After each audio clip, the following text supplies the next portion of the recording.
Hey guys, welcome back to another foundation road test. Today I'm looking at Tarte Rainforest of the Sea Water Foundation. I've been wanting to try this for quite some time. I've heard it's good for combination oily skin, which is what I have. And I am 41 years old if you are unfamiliar with my channel. So I'm also looking for a foundation that doesn't emphasize that and settle into fine lines and last throughout a somewhat lengthy day, which is what I usually have going on. I feel like it's a little bit uncommon these days to find people with combination oily skin. A lot of the channels, especially the ones with older skin, a lot of them have drier skin or normal skin. Some have combination oily skin, but not that many. So that's what we're going to do today. And as usual, I will tell you a little bit about the foundation before we get started with the application. This foundation retails for $39 for 1 ounce of product. It is water-based with an SPF of 15. There are 21 shades and it does give a satin finish. So it says that it is lightweight yet full coverage and hydrating and infused with their Rainforest of the Sea complex and a non-chemical SPF 15 sunscreen.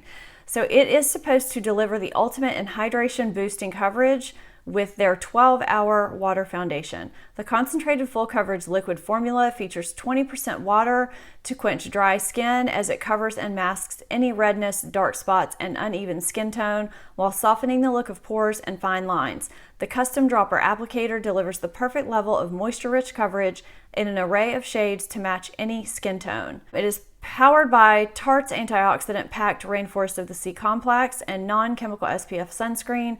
It's a hypoallergenic formula that helps to restore, brighten, and defend skin from free radical damage and early signs of aging for a smooth, soft, radiant complexion.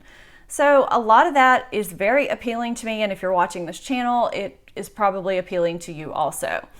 So we are going to just get right into the application. If you are new to my channel or not familiar with my foundation road test, I already told you a little bit about my skin type, but with my foundation road test, I do always apply a pea-size amount of whatever primer I am using. I feel with the foundation, a primer does help give a smooth canvas for application. If for some reason there's issues with the primer, I'll do a second day without a primer. Today I am using Guerlain Meteorites Base Pearls Perfecting Primer. I think that's the official name. Let me get that, I'll show you what it looks like. Here is this primer right here. And I use various ones. Whatever primer you use, go for it. I apply that all over my face, let it sink in for about a minute, and go to town with my foundation. And I always do the application with a sponge on one half of my face and a brush on the other half of my face. So that's just the way I do it, and let's get to the application. I ended up with the color Light Sand, and I cannot for the life of me remember why I didn't get Light Medium Sand. That's normally what I am in foundations, is in that light medium range as opposed to light range. There has to be a reason. I normally research the heck out of colors before I place an order if I'm buying the color sight unseen. Let's cross our fingers and hope that this works. So this has that pump, I don't know, is this called a pump? Dropper. This has that dropper applicator. That's pretty cool. I've never had anything that has this type of an applicator before. So we are going to just take this and drop some onto the back of my hand. I don't know. Let's do, okay, that's the whole thing. So what was that, 4 drops? And it's got some runniness to it. And actually that color looks pretty good. So the Light Sand says that it's light skin with yellow undertones, but that looks more like light medium to me. So I don't know. And I'm going to do this side with the Beauty Blender. And I don't have a barrette with me, so for the brush side, I'm just going to have to hold my hair back. So here we go.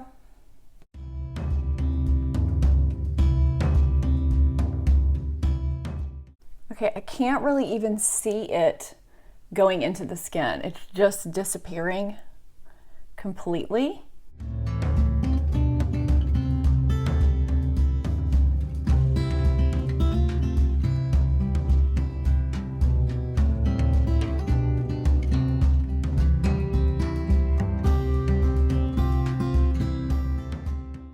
Okay, Okay, there's one dropper full on one half of the face, and I feel like it covered redness pretty well compared to this side of the face. And I have a red spot right there that's covered pretty well. That looks really good. I'm gonna get a closer look and just check and see.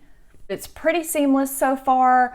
I'm gonna do maybe, I don't know, a half a pump. I keep saying pump, half a dropper full, and maybe just do one drop. I'm gonna do one drop and just see if I can get maybe a little bit on these sunspots right here. These are sunspots. This is a freckle, just so y'all know. I've never actually said that before. So I'll just add a little bit more here and a little bit more here.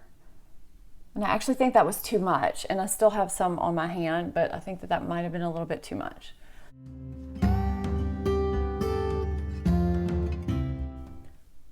Okay, now I'm going to do the brush.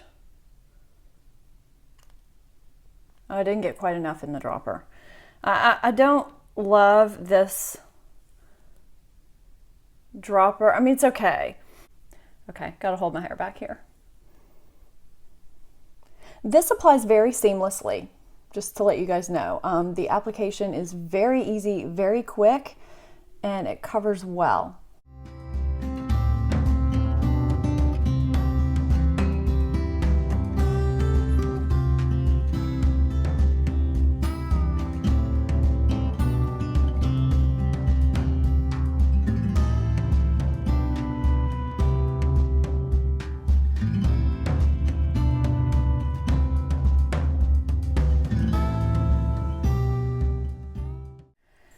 Okay, so I am finished, and very similarly to the Synchro Skin Foundation, which was my last review, I can link that. It applied very seamlessly and easily with both the sponge and the Beauty Blender. So I'm gonna go ahead and apply the rest of my makeup, and I'll be back with my thoughts. Initially, I was a little worried the light sand might be too light, but you can see it's clearly not too light. And I think the reason why I got the light sand instead of the light medium sand is because I have been mixing light medium and light sand for the Shape Tape. And light medium is a good color for my face, but it's too dark when I try to put it under my eyes. And I think between just researching shades based on my matches, which are linked in the description box below, my other foundation colors, I think just based on that and this situation, I decided to go with the light sand. And I think that it was the right choice for me. It seems to be spot on. I like the way this looks on the skin. I like the way it applied initially with the Beauty Blender and the sponge. When I looked more closely in a mirror, I do like the sponge side more than the brush.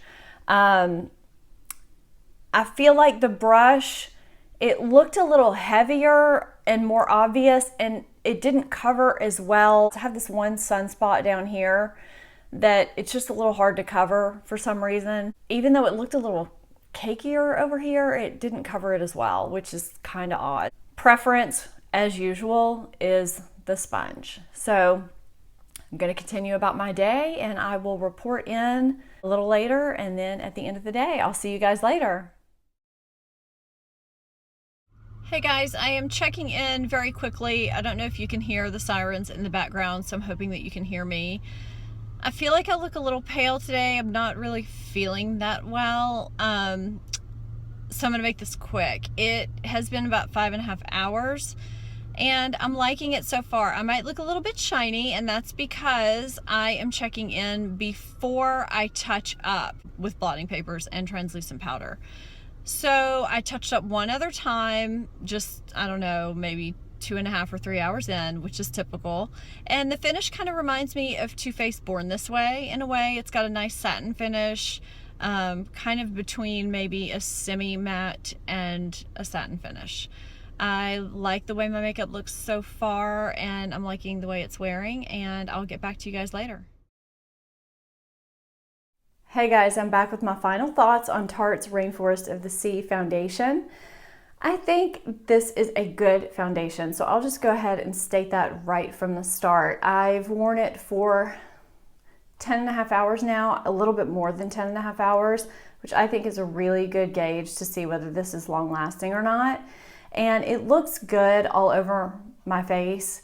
I've been a little bit sinusy today. I've kind of rubbed various areas on my face, and I've had my glasses on too, and I don't know of any foundation that does not rub a little bit where my glasses have been resting. That aside, everywhere else it looks really good. I do still like it better on the Beauty Blender side, which is this side. It just looked a little better even as the day went on. That's not a surprise. That's usually how it is with me in foundations, with a few exceptions. I'm going to cut away here and show you how it looked with flash photography. I'm adding this in because I've gotten some feedback that you guys want to see flash photography. So here it is. And it does have a little bit of a white cast. I don't know if that's in combination with the concealer that I use and powder. It's not horrible, but it's there. And some of you also wanted to see transfer with a phone. So here I have my cell phone, which is all shiny and clean, and I will do a transfer test with this and just kind of put it against the skin and see. And yes, actually it's pretty minor. I don't know if you can see that, but it's pretty minor.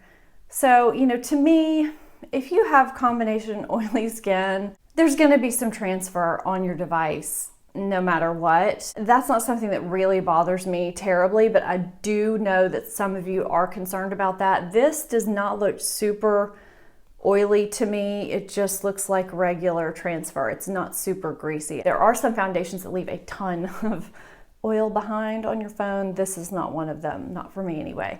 In summary, I will say this kind of reminds me of Too Faced Born This Way, in a way, with the way it wore throughout the day. And I think I said that earlier. It does have that kind of satin demi-matte finish, and I really like it because I felt like when I did get shiny, it just kind of gave a sheen, and my makeup still looked good without breaking up in the usual areas. You know, the forehead, this area, that's usually where I break up once I get oily. It didn't happen with this foundation, the same as it doesn't happen with Too Faced Born This Way. And I felt like I could touch up with a blotting sheet and translucent powder, and my makeup looked fresh and nice again.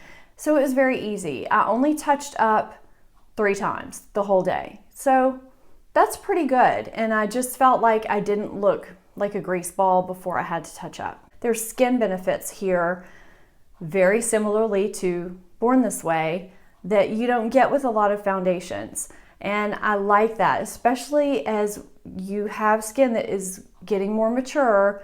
You want that hydration boost even if you do have combination or oily areas, because it helps balance the skin. So I do appreciate that, and that might be one reason that I didn't get so oily, because it helps balance my skin as the day goes on. I hope that makes sense. I'm probably alone in my dislike of the dropper applicator. I just find it a little bit cumbersome, and if you don't get enough in the applicator to begin with, it's just one more step to go through to have to dip it back in and get it out. Whereas if you have a pump, it's just one thing to do. That's just me. It's kind of being nitpicky, but that's just kind of a drawback to the foundation for me. Or not to the foundation, to the packaging. It's a pretty bottle. It's sleek. The colors are pretty. It would look very pretty sitting on your vanity or on your makeup table. So take that for what you will. The packaging can only take you so far. You want a good foundation. And for me, this is a good foundation. It gives medium, buildable to full coverage that looks natural and beautiful on the skin. It lasted a really long time. I keep looking at the clock. But it lasted a really long time on my skin. It didn't wear away in places that I thought it was going to wear away, especially for being a hydrating foundation. With oily combination skin, you really don't know what you're going to get with a hydrating foundation. It didn't make me overly oily. The consistency is really nice. It felt lightweight. It didn't feel like I was wearing anything heavy on my skin at all. It almost felt like I wasn't wearing makeup at all, and I love that in a foundation. It applied easily, it applied quickly, it looked good right from the beginning all the way until the end of the day. It has a good shade range to choose from, and I really think that all skin types could benefit from this foundation. I was a little bit skeptical with the oily combination skin just because it is a hydrating foundation, but that's why I tried it. I kept hearing people say that it worked really well, probably because it's water-based, but you know, it did come through. It worked really well, even over the primer that I use currently, and I like it. So I found another winner with the foundation road test. I mean, I'm gonna wear it a little bit more. I know I've said this before, but even after this is done, this filming, I do continue to wear it for a little while, day after day, just to make sure that I don't have any weird reactions to it and that it does perform pretty consistently. And if there is an issue, I come back and report to you guys. So hopefully that doesn't happen, because I really did like the way it wore, as evident by my gushing right now. So this will be 2 really good foundation road tests in a row. So let's hope that that streak continues. That is it for today's foundation road test. I hope you guys enjoyed it. Thank you so much for joining me. If you're not subscribed to my channel, please hit that subscribe button. I know there's issues with YouTube and people being unsubscribed. So if you are a current subscriber, please double check and make sure that you're still subscribed, and hit that little bell to make sure that you get notifications, if you do want those, that is.